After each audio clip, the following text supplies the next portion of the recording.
नमस्कार दोस्तों, आज की इस वीडियो में जीएसटी अपडेट पर बात करने वाला हूं इनपुट सर्विस डिस्ट्रीब्यूटर के बारे में। जी हां दोस्तों, 1 अप्रैल 2025 से इनपुट सर्विस डिस्ट्रीब्यूटर मतलब आईएसडी में रजिस्ट्रेशन लेना जरूरी हो जाएगा। जी हां दोस्तों, हम यह समझने वाले हैं आईएसडी में रजिस्ट्रेशन लेना किसके लिए जरूरी होगा, आईएसडी में रजिस्ट्रेशन लेने से हम कैसे बच सकते हैं, यह पूरा मैटर क्या है। आइए हम एक एग्जाम्पल से समझते हैं। मान लीजिए एक कंपनी है A2Z प्राइवेट लिमिटेड जो कि गुजरात में है और यही company A2Z private limited Haryana में भी है। पैन नंबर एक है, एक ही पैन नंबर पर अलग अलग स्टेट में जीएसटी में रजिस्टर्ड है। दोस्तों अब यहां पर क्या होगा, मान लीजिए गुजरात वाला जो ब्रांच है A2Z प्राइवेट लिमिटेड, इसने कोई सॉफ्टवेयर परचेज किया और वह सॉफ्टवेयर गुजरात वाले ब्रांच में भी यूज हो रहा है, हरियाणा वाले भी ब्रांच में यूज हो रहा है, या और भी किसी स्टेट में इसी पैन नंबर पे जो रजिस्टर्ड है जीएसटी वहां यूज हो रहा है। अब जिससे परचेज किया गया सॉफ्टवेयर उसने बिल बनाया किसके एड्रेस पर, गुजरात वाली एड्रेस पर, उसमें गुजरात का जीएसटी नंबर डाल दिया। अब पूरा का पूरा आईटीसी तो गुजरात वाले जीएसटी पे आ गया, लेकिन सर्विस जो है गुजरात में भी यूज हुआ है, हरियाणा में भी यूज हुआ है, या और भी कोई यूनिट आपकी है वहां भी यूज हुआ है। तो क्या पूरा का पूरा आईटीसी सिर्फ गुजरात ही ले लेगा?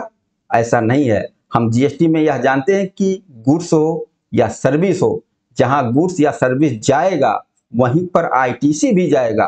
तो यहाँ यही हो रहा है कि सर्विस आपके सभी ब्रांच में यूज हो रहा है, वो सॉफ्टवेयर आपके सभी ब्रांच में यूज हो रहा है, गुजरात में भी हरियाणा में भी।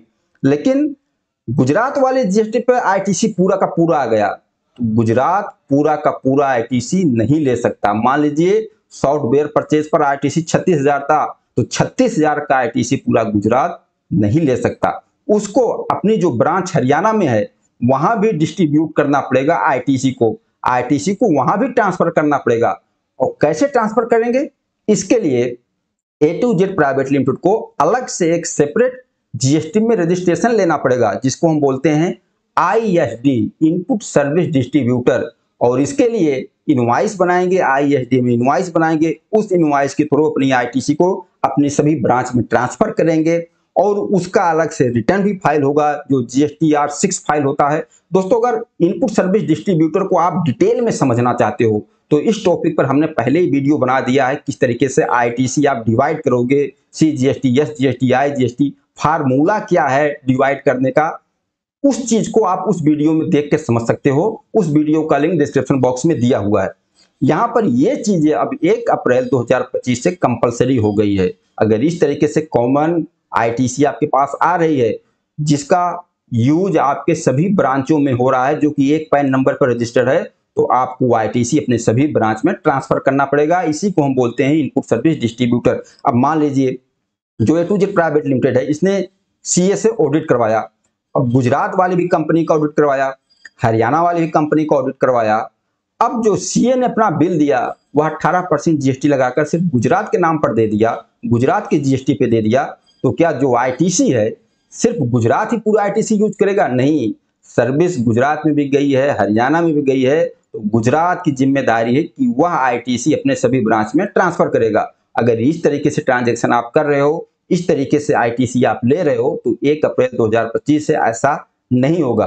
आपको आईएसडी में रजिस्ट्रेशन लेना पड़ेगा और अपनी आईटीसी को आप अपने सभी यूनिट में ट्रांसफर करोगे। दोस्तों यह चीज किस तरीके से आप बच सकते हो, यह चीज बैंक में भी अप्लाई होगा। जैसे मान लीजिए आपकी कोई बैंक अकाउंट है, अब उसी बैंक अकाउंट में आपका गुजरात वाला भी पेमेंट आ रहा है, उसमें भी जो आप पेमेंट कर रहे हो रिसीव कर रहे हो उसी बैंक से कर रहे हो, हरियाणा में भी उसी बैंक का यूज कर रहे हो, और जो बैंक चार्ज लगा रहा है एक ही जीएसटी नंबर पे आपको पूरा आईटीसी दे रहा है, लेकिन आप अलग अलग जीएसटी वाले उसका सर्विस ले रहे हो, तो एक जीएसटी में आप उसका आईटीसी पूरा नहीं ले सकते, आपको डिवाइड करना पड़ेगा। ये सारी चीजें 1 अप्रैल 2025 से कंपलसरी हो जाएगी। इस तरीके से आईटीसी आप नहीं ले सकते। जो भी सर्विस आप ले रहे हो या जो भी गुड्स ले रहे हो, जहां जिस ब्रांच में यूज हो रहा है वहां उसका आईटीसी भी ट्रांसफर होगा। इससे कैसे बचा जा सकता है? आप चाहते हो कि हमें आईएसडी में रजिस्ट्रेशन नहीं लेना है, क्योंकि आप आईएसडी में रजिस्ट्रेशन ले लोगे तो आपके ऊपर एक अलग लोड आ जाएगा, एक्स्ट्रा काम का लोड आ जाएगा। GSTR-6 फाइल करो, आईटीसी की इनवॉइस बनाओ, फार्मूले के हिसाब से आप आईटीसी ट्रांसफर करो। आप इससे बचना चाहते हो तो इसके लिए आप या सेपरेट, जैसे मान लीजिए गुजरात यूनिट में आप कोई सर्विस ले रहे हो तो सेपरेट गुजरात के रजिस्ट्रेशन पे आप उसका बिल बनाओ और पूरी आईटीसी वहां लो। हरियाणा में कोई सर्विस ले रहे हो तो हरियाणा वाले जीएसटी नंबर पे सेपरेट उसका रजिस्ट्रेशन, उस पे आप उसका इनवॉइस लो, पूरी आईटीसी वहां लो। मतलब सेपरेट अलग अलग, जहां सर्विस ले रहे हो वहीं पर उसका इनवॉइस लो, जहां गुड्स ले रहे हो वहीं पर उसका इनवॉइस लो। ऐसा नहीं कि सर्विस आप सब जगह ले रहे हो और आईटीसी आप सिर्फ एक जगह ले रहे हो, ऐसा अब नहीं होगा। 1 अप्रैल 2025 से यह कंपलसरी हो गया है। दोस्तों मुझे उम्मीद है कि आप ये जो 1 अप्रैल 2025 से कंपलसरी हुआ है आईएसडी या मैटर क्या है आप समझ सकते हो।